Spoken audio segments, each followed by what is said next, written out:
Et yo tout le monde, j'espère que tout le monde va bien. Aujourd'hui, on se retrouve pour la partie 6 de ce creepypasta. Alors, petite introduction comme d'habitude. Déjà, merci pour tous les commentaires, ça fait toujours aussi plaisir. Et puis, comme d'habitude, moi, je le fais pour moi.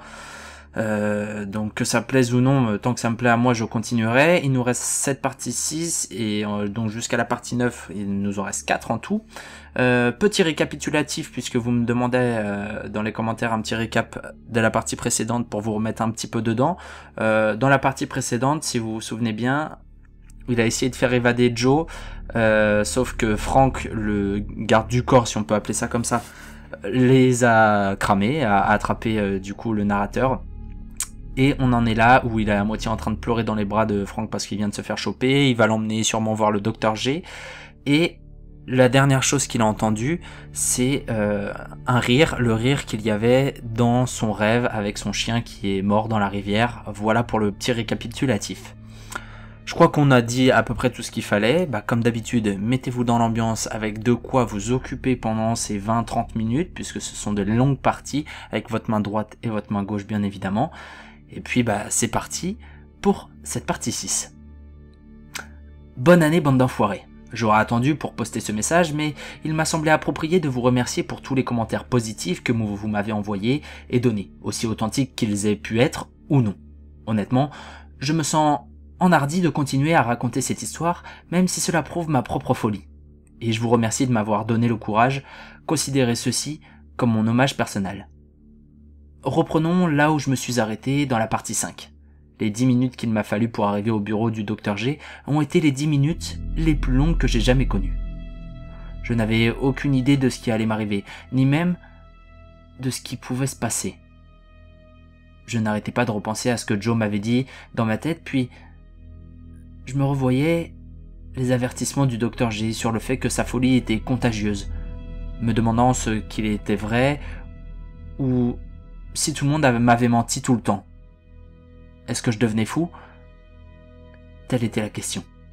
Le stress d'être attrapé m'avait-il simplement fait craquer? Si j'avais été sain d'esprit avant de me faire prendre, est-ce que cela signifiait que le Dr G et ses sous-fifres pourraient encore me faire quelque chose? Si je ne l'avais pas été, quand la folie de Joe s'est-elle répandue jusqu'à moi? J'étais fou? Même maintenant? Si c'était le cas, alors pourquoi semblait-il encore si ancré et réel autour de moi? Et si j'étais sain d'esprit, comment Joe avait-il pu rire exactement de la bonne façon pour me rappeler mon pire cauchemar d'enfance? Le cauchemar qui m'avait fait réaliser quelle était ma pire peur en premier lieu.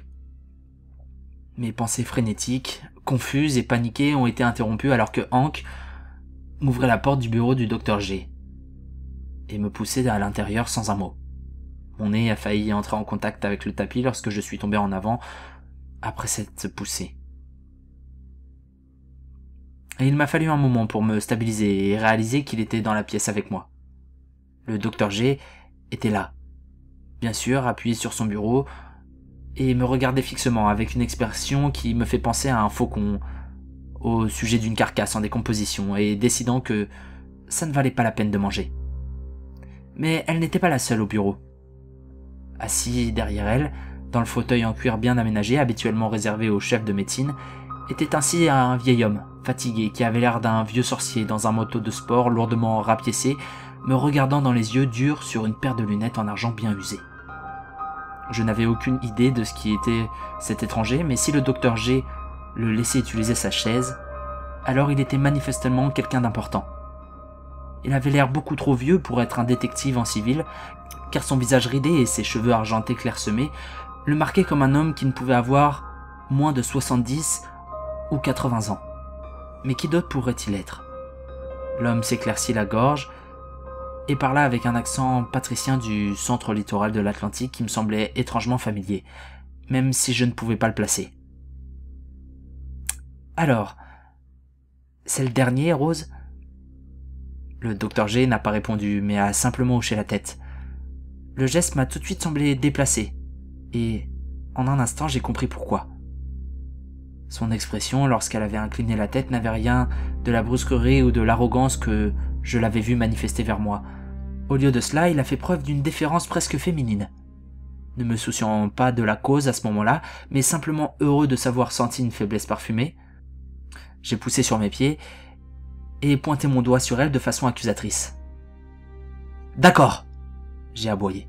« Je sais pas si tu as l'intention de me virer ou de faire quelque chose de pire, mais avant que tu le fasses, je veux un putain de... Parker !» a commencé le Dr G. Mais je suis passé juste devant elle. « Je veux une putain de réponse. Vous pensiez pouvoir m'induire en erreur au sujet d'un patient que je le prendrais à plat ventre? Est-ce que toute cette merde dans le dossier de Joe est juste là pour le garder ici? Parker. Et même si ce n'est pas le cas, pourquoi avez-vous envoyé vos 2 voyous m'espionner dès qu'ils en ont l'occasion? Si vous n'avez rien à cacher, pourquoi m'avoir fait venir ici comme si j'étais prisonnier? Et combien de temps m'as-tu espionné, si tu savais que j'étais... Parker! La voix blanche et chaude du Dr G a transpercé la pièce, et presque par instinct, je me suis tu. Le vieil homme derrière le bureau gloussa. C'est un fougueux. Ça me rappelle quelqu'un, Rose. L'expression douloureuse du Dr G m'a donné un autre moment de courage. Et c'est autre chose? Que diable est... Parker, tu vas devoir te taire et t'asseoir tout de suite avant de dire quelque chose que nous regretterons tous les deux. Le Dr G, en se levant de sa position penchée, m'a regardé solennellement. Elle était encore à peine plus grande que moi dans ses talons. Ne voulant pas pousser la chance que j'aurais pu avoir, j'ai jeté un coup d'œil autour et pris la chaise la plus proche. Je me suis assis immédiatement. Elle expira lentement et se pencha sur son bureau. Mettons les choses au clair avant d'aller plus loin. Parker, je n'ai pas l'intention de te faire du mal. Eh bien, que vous ayez poussé votre chance très loin sur ce point, je ne vais pas vous virer non plus. Elle a fait un rire méprisant. Silence. Je vois. Bien, continuez comme ça, parce que pour l'instant, vous n'avez rien dit qui suggère que vous avez fait quelque chose de mal. Et donc, quoi que vous ayez prévu de faire dans la chambre de Joe ce soir, nous pouvons tous les deux l'ignorer. Maintenant, pour répondre à vos questions implicites et explicites, j'ai envoyé mes aides-soignants pour vous surveiller parce que c'est la procédure standard pour tous les médecins que Joe a eu depuis 1983. Normalement, nous ne les envoyons que toutes les quelques semaines, mais là, la réaction que vous avez eue après votre première séance avec lui m'a convaincu que nous devrions vous garder sous surveillance plus que constante.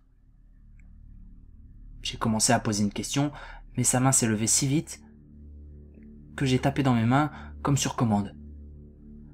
Tout d'abord, vous avez passé presque 2 fois plus de temps dans la chambre de Joe que n'importe qui d'autre à leur première séance. Deuxièmement, vous n'aviez pas l'air si effrayé et incertain, ce qui laissait supposer que vous aviez eu la même expérience que d'autres médecins. En fait, plus on vous regardait, moins vous étiez comme ces autres médecins. D'une part, vous n'arrêtiez pas d'y retourner pour des séances aussi longues, et parfois vous aviez même l'air heureux ou soulagé quand vous sortiez. Ça n'avait aucun sens pour les aides-soignants, ni pour moi. J'ai donc fait ce que tout médecin confronté à un mystère doit faire. J'ai un deuxième avis. C'est là que j'interviens, dit le vieil homme. Je viens vers vous. Le Dr G a tiré par-dessus son épaule sur le vieil homme avec reproche. Elle s'est retournée vers moi. Je suppose que c'est le bon moment pour vous présenter tous les deux. Parker, voici le Dr Thomas A, le premier homme à traiter Joe. Et mon premier mentor comme psychiatre. Soudain, j'ai réalisé d'où j'avais reconnu sa voix. En fait, c'était simplement une version vieillie de la voix que j'avais entendue sur l'enregistrement de la première session de Joe. J'ai presque du mal à le croire. Si le Dr A était encore en vie, il devait être assez âgé, mais sa lucidité mentale était clairement non seulement intacte, mais aussi manifestement aussi vive qu'il y a 20 ans. Bien que je pensais que même si l'esprit du Dr A était vif, il ne pouvait pas être aussi vif que ses yeux quand il me regardait. Après m'avoir interrogé un instant, le vieil homme hocha la tête. « Un plaisir, Parker. Même si je ne peux pas dire que tu m'impressionnes autant que j'aimerais l'être, vous pourriez avoir la distinction d'être le pire échec en tant que médecin que Joe ait jamais eu, étant donné ce que nous semblons vous voir surpris en train d'essayer de faire. » Les mots ressemblaient à de l'acide versé sur une plaie ouverte. Je n'avais jamais entendu une telle dureté livrée avec une telle froideur impersonnelle de toute ma vie. Mon visage a dû tomber parce que le vieil homme m'a donné un regard de froideur encore plus sévère. Tu n'as pas l'habitude qu'on te dise que tu es un imbécile. Eh bien tu l'es, et Dieu merci, tu es prévisible. Sinon votre idiotie aurait pu faire de gros dégâts. Et pour répondre à votre question sur la façon dont je savais ce que vous alliez faire, c'est simple. Rose m'a dit que ta plus grande peur est de ne pas pouvoir sauver quelqu'un à qui tu tiens. Elle m'a également dit qu'il n'y avait personne dans le personnel qui comptait pour vous, et que tous ceux qui comptaient étaient probablement hors de portée de quiconque était enfermé dans cet hôpital. Il s'ensuivit de ce fait que la seule façon pour Joe de vous faire ressentir votre pire peur était de vous faire prendre soin de lui, et de ne pas le sauver. Il poussa un soupir exaspéré et leva les yeux vers le docteur G. Je ne t'en veux pas de ne pas l'avoir vu, Rose. Tu as été victime d'une ruse similaire, si je me souviens bien. Docteur G, rouge betterave, de ce qui venait de se passer, regarda le docteur A attentivement. Oui, je sais, tu détestes qu'on te dise à quel point tu peux être aussi bête que notre fils, mais tu étais jeune. Tu t'en es sorti, dit-il, avec un peu plus de douceur avant de revenir vers moi et de reprendre son comportement caillouteux. Ce qui est quelque chose que tu devrais faire, et vite, après cette cascade que tu as faite ce soir, Parker. Je t'aurais viré sur le champ, mais Rose a une haute opinion de ton intellect et pense que tu pourrais nous donner un aperçu de ce fléau mental ambulant que nous appelons un patient. Ça suffit, Thomas, dit le docteur G. Je ne veux pas que ce pauvre gamin démissionne tout de suite. Et de toute façon, même si tu as fini par avoir raison, ton hypothèse n'était qu'une suspicion. Je sais que tu aimes frimer, mais je pense que Parker apprendra sa leçon quand il saura comment on savait ce qu'il allait faire. Le docteur A a agité la main de façon irritable, comme pour dire « Eh bien, continuez alors ». Le docteur G s'est retourné vers moi et lui a éclairci la gorge.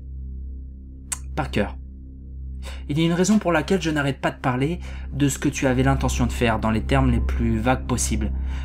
C'est parce que je vais être capable de garder un déni plausible. Vous voyez, nous n'avons qu'une seule personne qui prétend vous avoir entendu confesser vos intentions, et étant donné qui c'est, nous pouvons le rejeter tant que vous ne dites rien d'explicitement professionnel. Maintenant, je vais vous dire qui est notre témoin, mais avant de le faire, vous devez me promettre que maintenant, vous n'allez plus dire quelque chose de stupide qui confirme leur accusation. Marché conclu ? Je me sentais déconcerté parce que j'allais peut-être entendre. J'ai hoché la tête lentement. À ce moment-là, mon soulagement devant les efforts qu'elle déployait pour me permettre de garder mon emploi était tout ce qui m'empêchait de crier dans la confusion. Le docteur G m'a fait un sourire fragile. « Bien, Parker. Nous vous avons amené ici parce que un des préposés de Joe nous a dit qu'il avait entendu dire que vous aviez l'intention d'aider Joe à s'échapper de l'hôpital. Et quand on lui a demandé comment il savait, il a dit qu'on lui avait demandé de nous le dire. Par Joe lui-même. » Au fur et à mesure que le poids de ces mots me frappait, je me suis rendu compte que même si j'avais voulu me confesser, je n'aurais pas pu le faire. Tout à coup, ma colonne vertébrale était glacée, ma bouche était sèche et j'avais l'impression de vomir si je me laissais tenter de parler. Voyant mon expression, le docteur G ouvrit un tiroir dans un bureau et sortit une bouteille de ce qui ressemblait à du scotch, ainsi qu'un verre. Elle m'a versé une aide généreuse et me l'a donné. « Bois ça, on dirait que tu en as besoin. » Ordre du médecin. Malgré la sensation d'agitation dans mon estomac, j'ai fait ce qu'elle m'a ordonné. Au début, je me sentais plus malade, mais ensuite, une chaleur engourdissante s'est répandue dans mon cerveau et j'ai senti mes muscles se détendre légèrement. C'était un soulagement bienvenu après ce que je venais d'entendre. Le docteur G m'a jeté un regard compatissant.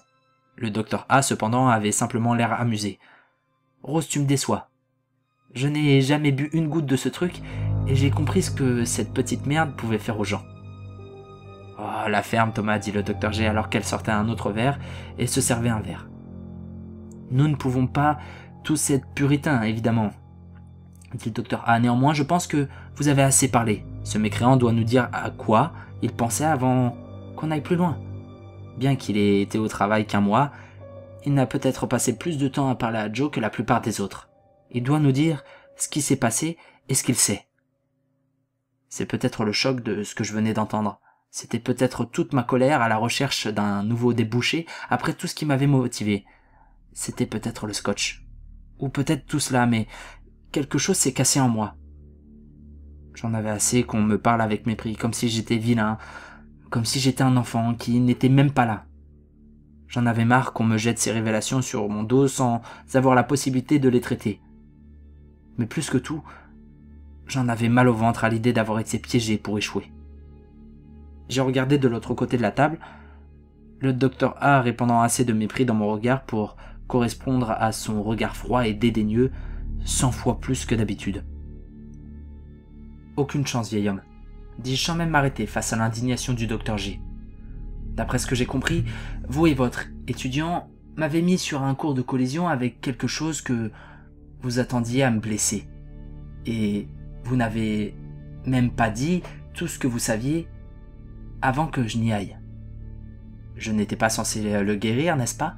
J'étais juste un rat de laboratoire pour vous et elle. Parce que vous vouliez voir ce qu'il m'avait fait, tout simplement. Eh bien, j'en ai fini avec ça. Si vous voulez savoir ce que j'ai découvert en lui parlant, vous feriez mieux de me dire ce que vous savez vous. Tout cela. Comme pourquoi elle a essayé de se suicider, ou pourquoi tu as renoncé à le traiter, ou pourquoi tu as continué à mettre en danger des patients vulnérables longtemps après avoir su ce dont ils étaient capables. Il y avait le bruit d'un bruit sourd, et j'ai réalisé que le docteur G avait fait tomber son verre, en état de choc. Le docteur A, cependant, semblait imperturbable, même si je pouvais dire que l'air de bonté qu'il avait essayé de supposer avait baissé dès que j'avais fini de parler. L'effet m'aurait effrayé instantanément si je n'avais pas été aussi plein dans ma propre colère vertueuse. J'avais l'impression d'être un petit animal regardant un prédateur en face. Mais devant le regard glacial et sans effusion de sang de ce vieil homme, je me sentais à peine reconnu comme un être vivant. Plutôt une statistique, qui avait eu l'effronterie de lui répondre. Mais je n'ai pas reculé. J'ai rencontré ses yeux pendant une longue et terrible pause avant qu'il ne s'installe enfin sur sa chaise et ne s'irrite. Eh bien, il n'y a pas de problème. Pas de mal à vous donner un peu plus d'informations. Dieu sait que j'ai peu de choses à faire ce soir, mais comprends ça par cœur. Si tu veux comprendre et entendre tous les détails, commence par l'accepter. Il n'y a pas de remède. Pas de remède à cette horreur en bas. Il n'y a que lui pour le contenir. Je n'ai pas hoché la tête. Je suis son médecin, lui dis-je avec une froideur délibérée. C'est à moi d'en juger. Si l'apparence pouvait tuer, l'expression du docteur A aurait probablement rendu mon corps méconnaissable. Oui, je suppose que oui, dit-il doucement. Et quand il reparla, sa voix était assez froide pour geler l'océan Atlantique. Mais, comme vous l'étiez plus tôt ce soir, vous avez tort sur un point très important. Vous n'êtes pas son médecin. Vous n'êtes, et n'avez jamais été, qu'un outil pour obtenir des données. Je suis son médecin, je suis né avec cette croix depuis qu'il est entré dans cet hôpital. Cela m'a enlevé ma carrière et cela va m'enlever ma retraite. C'est le travail de ma vie. Ça serait celui de Rose quand je serai plus là. Mais je n'ai pas l'intention de laisser non résolu aussi longtemps. Vous ne comprenez pas et ne comprendrez jamais ce que c'est d'être la dernière personne qui se tient entre Joe et un monde qui ne peut le comprendre ou lui résister. Alors, garde un langage civil en tête à partir de maintenant où tu vas te retrouver sur le trottoir.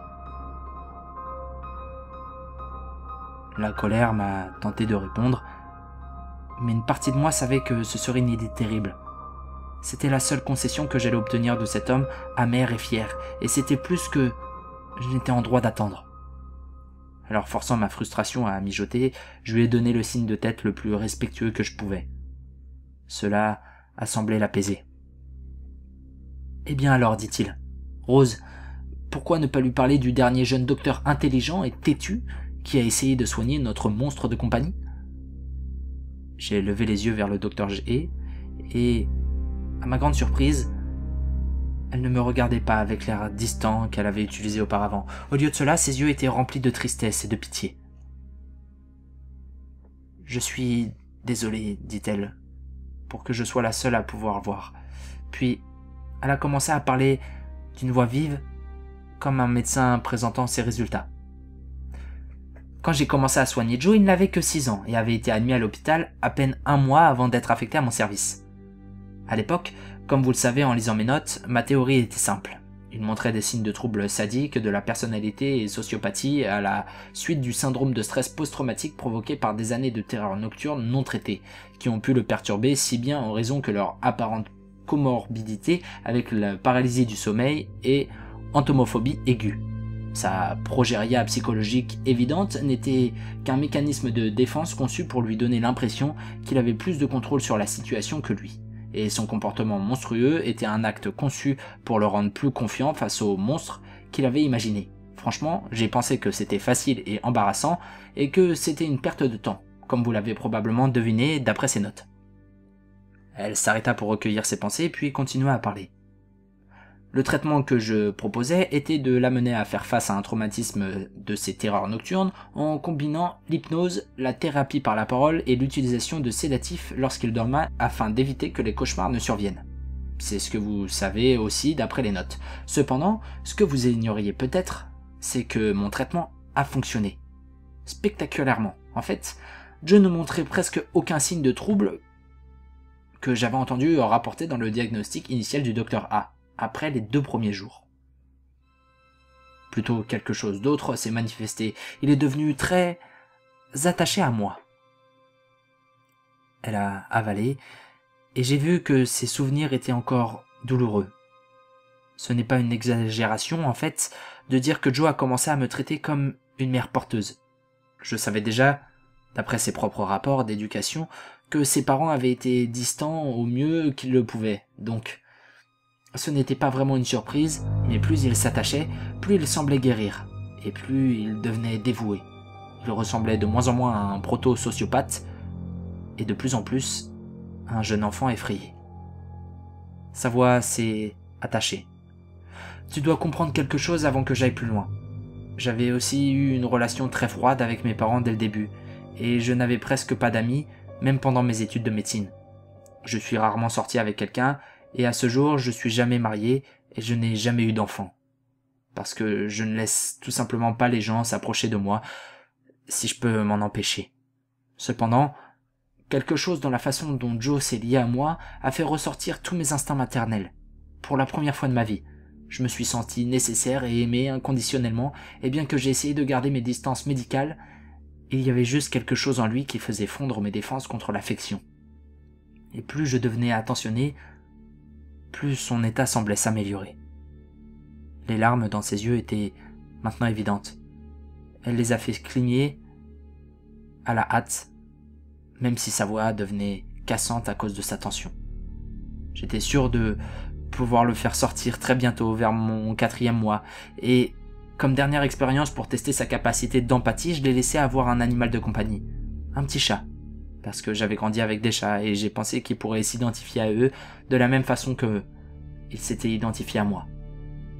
Étant quelqu'un qui avait des problèmes avec d'autres personnes, je ne me souviens pas comment il l'appelait. Quelque chose à propos d'une fleur, je crois. Fiberwood flower. Dis-je doucement. Elle m'a regardé, les yeux écarquillés. Oui, exactement, comment avez-vous... Fini l'histoire, Rose, dit le docteur A. Nous saurons ce qu'il sait bien plus vite quand vous aurez fini. Le docteur G a aspiré son souffle et a hoché la tête. Quoi qu'il en soit, je lui ai donné Fiberwood Flower et j'ai fait accepter au docteur A que s'il s'occupait bien d'elle pendant 1 semaine, cela prouverait qu'il avait été guéri de ses tendances antisociales. Son visage s'est assombri, mais pas sa tristesse cette fois. Avec colère, elle continua. Il a traité ce pauvre chat comme un ange pendant 6 jours. Et le dernier jour, quand je suis entré dans sa cellule, j'ai trouvé son cadavre étendu sur le sol, la tête arrachée. Et juste au-dessus de son cadavre, il y avait gribouillé une flèche pointant vers le bas, avec son sang, avec l'inscription « Pour Nosey Rosie ». Sa voix était maintenant dure, comme des diamants. Personne ne m'appelle Nosey Rosie depuis qu'on m'a taquiné dans la cour de récréation à son âge, et je crois qu'il n'a jamais entendu personne m'appeler par son prénom. Il n'aurait même pas dû commencer à deviner ce nom, mais il l'avait fait. Et dès que je suis entré, il s'est mis à rire. Et je jure encore des années après que cela se soit produit, ça ressemblait exactement au rire des enfants qui me maltraitaient quand j'avais son âge. Et quelque chose a craqué quand je l'ai entendu. Je suis sorti de cette cellule, j'ai démissionné et vous connaissez la suite. Son visage était un masque de fureur froide, de douleur et de rage. J'atteignis son bras par empathie réflexive, mais elle l'écrasa avant que je puisse aller très loin. Et me jeta un regard qui me dit très clairement que peu importe à quel point ça faisait mal de se souvenir de cela, elle avait toujours sa fierté et n'allait pas souffrir. Je me suis contenté d'essayer de lui donner un regard à la fois sympathique et respectueux, puis j'ai entendu la voix du docteur A derrière elle. « Alors, Parker, tu crois toujours que tu peux guérir ce petit bâtard ? Vous voulez suggérer un diagnostic à quelqu'un qui a été capable de se moquer instantanément d'une vieille cour d'école pour se moquer d'une femme dont il n'avait réussi à atteindre les points vulnérables comme par magie ? Alors ? » Je me détestais pour ça. J'ai secoué la tête impuissant. Je ne savais pas, j'ai dit. Je ne savais pas. Et je ne sais pas. Bien sûr que non, dit le docteur A. Une note amère et cruelle de satisfaction dans sa voix. Tu n'as aucune idée de ce qui ne va pas chez lui. De plus, vous avez adhéré à toute la mythologie qui l'entoure parce que vous êtes jeune, vous êtes impressionnable, et vous ne savez pas mieux. C'est pour ça que vous n'êtes pas son docteur. Mais ne vous inquiétez pas, je suis son docteur. Et je suis presque certain que je le sais mieux que toi. Fin de ce creepypasta. Fin de cette partie 6.